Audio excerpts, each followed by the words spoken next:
Raiders looking for a veteran quarterback. We've got some big updates from NFL insiders about the Raiders quarterback situation. Plus, later in this video, we'll discuss the team's free agents and why some deals still haven't been made, meaning the Raiders could lose key players soon. Free agency starts in just 3 days, so if something hasn't happened yet, chances are it might not. Now, let's dive into the big news. NFL insider Diana Russini reports that the Raiders are actively looking at veteran quarterbacks in both free agency and trade markets. That even includes the possibility of trading for a current starting quarterback. Rossini is a highly respected source, and if she's saying this, it likely means the Raiders are serious about making a move at quarterback. Just yesterday, we talked about Aiden O'Connell working with Tom Brady and studying film. Many of you in the comments believe the Raiders should just stick with O'Connell and see how he develops. And honestly, that makes sense. Young quarterbacks take time to grow. But if this report is true, it suggests that someone inside the league, whether it's an agent, a team executive, or a general manager, has shared this info with Rossini. And given her track record, it's worth paying attention to. Who could be the Raiders' next quarterback? Diana Rossini isn't someone who makes things up. She has solid sources, unlike many others. And with the Raiders exploring veteran quarterbacks, there are plenty of names being discussed. One name that keeps coming up is Kirk Cousins. Now, Cousins is no longer at his peak, especially after suffering a season-ending injury a year ago. He wasn't fully healthy last season, but going into this year, he should be in much better shape. That said, I'm not the biggest fan of Cousins as an option for the Raiders. To be honest, I'm not too excited about most of the quarterbacks available right now. If I had to choose, the one I'd be most okay with is Sam Darnold. He's still young at 27, and while he hasn't proven himself as a top-tier quarterback, his upside is intriguing. Another name to watch is Geno Smith. The Seahawks seem to be entering a rebuild. They've released key players like Tyler Lockett and some starting defensive linemen, and even DK Metcalf has requested a trade. That could mean Geno Smith is on the move too. But let's be real. While Smith has been a decent QB, he's not the kind of guy who will carry a team deep into the playoffs. That's why I don't see him as the best fit for the Raiders. If they're going after a veteran, they need someone who can actually elevate the team. Of course, the draft is another option. Names like Shedeur Sanders, Jackson Dart, and Cameron Ward have been thrown around as potential picks. But based on Rossini's report, it looks more and more like the Raiders prefer a veteran over rolling the dice on a young prospect. At the end of the day, nothing is set in stone. But the fact that the Raiders are actively exploring veteran QBs tells us one thing. They're not sold on Aiden O'Connell or any rookie options. Now we wait to see what happens next. Raiders in the hunt for DK Metcalf? With just a few days left before free agency officially begins, the rumors are heating up. Sam Darnold wasn't franchise tagged, which means in 3 days, he'll be free to sign with any team he wants. But while quarterback speculation continues, another major storyline has emerged: DK Metcalf's future. NFL insider Mike Garafolo recently reported that 3 teams have shown serious interest in trading for Metcalf, and the Raiders are one of them. According to his sources, Las Vegas was particularly aggressive in reaching out. The other 2 teams reportedly in the mix are the Carolina Panthers and the Green Bay Packers. What's even more interesting is that Pete Carroll, despite no longer being with the Seahawks, made it clear at the NFL Combine that he is still fully invested in Metcalf. That's a strong indication that Seattle may not be eager to part ways with their star wide receiver. Unlike the Panthers and Packers, who were only mentioned in passing, Garafolo specifically pointed out Carroll's commitment to Metcalf. That raises the question, is Seattle really open to moving him, or are teams just testing the waters? If the Raiders are indeed serious about making a move, it could mean they're looking to add a true number one receiver alongside Devontae Adams. But with Metcalf's value sky high, pulling off a trade won't be easy. As free agency inches closer, this is definitely a situation to keep an eye on. Will the Raiders make a big splash, or is this just another offseason rumor? Time will tell. Should the Raiders go all in on DK Metcalf? While Mike Garafolo mentioned the Panthers and Packers in passing, his report on the Raiders was different. There's real potential for them to make a move for DK Metcalf. Why? Because Pete Carroll has made it clear that he wants to keep Metcalf, which suggests Seattle might not be actively shopping him. However, that doesn't mean a deal is off the table. For the Raiders, adding a true number. One receiver is a priority. Metcalf's size, speed, and versatility make him a perfect fit. He could play the X position, line up in the slot, or move around in different formations, especially with a talent like Brock Bowers in the mix. Imagine Metcalf in motion, creating mismatches alongside Jacoby Myers and Trey Tucker.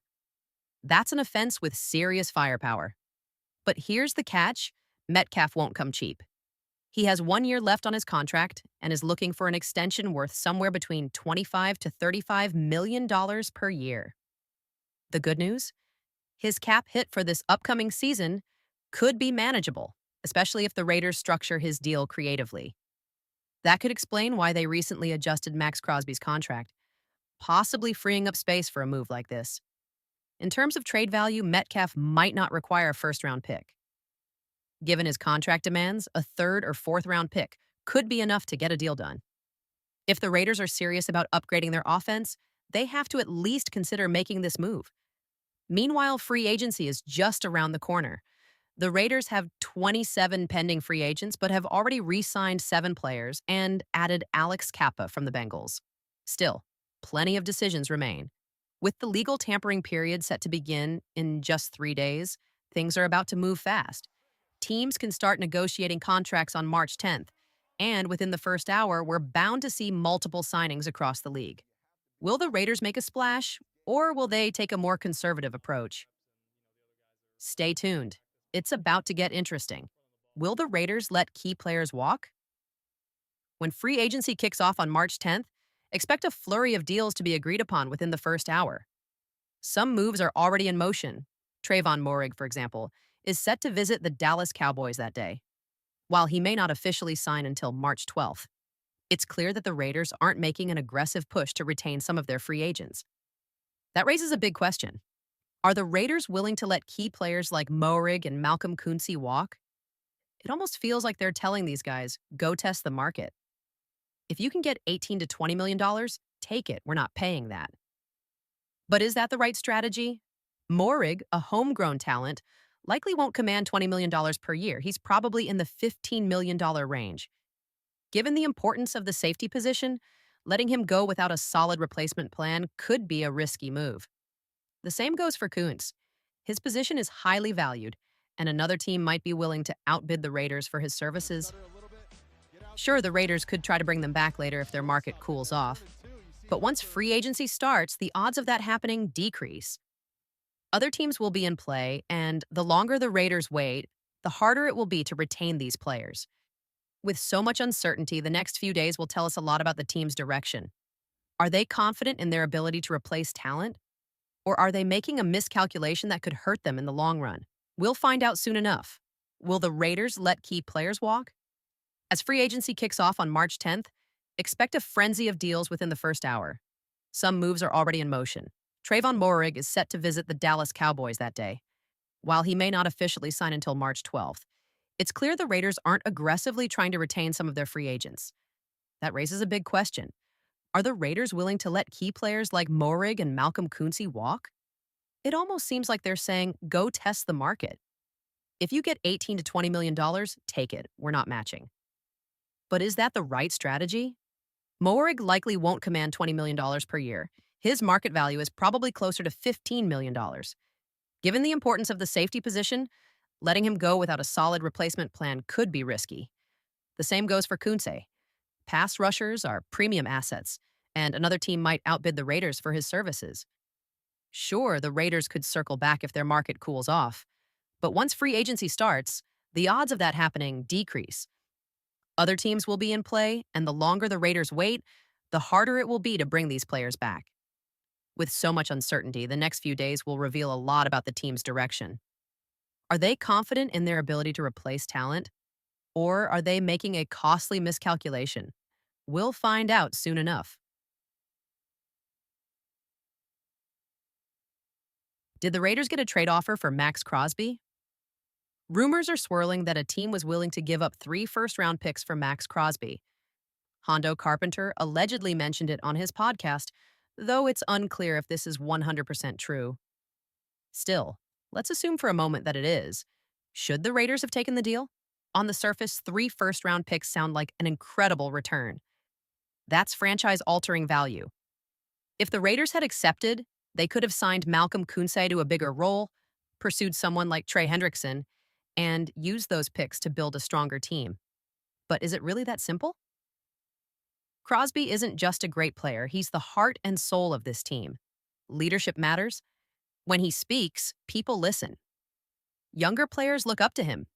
He's the type of guy who teammates rally around, whether it's on the field or at a birthday party.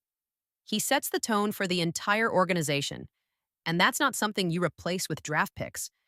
There's also the financial aspect. If Crosby were on a rookie contract, the deal might make more sense.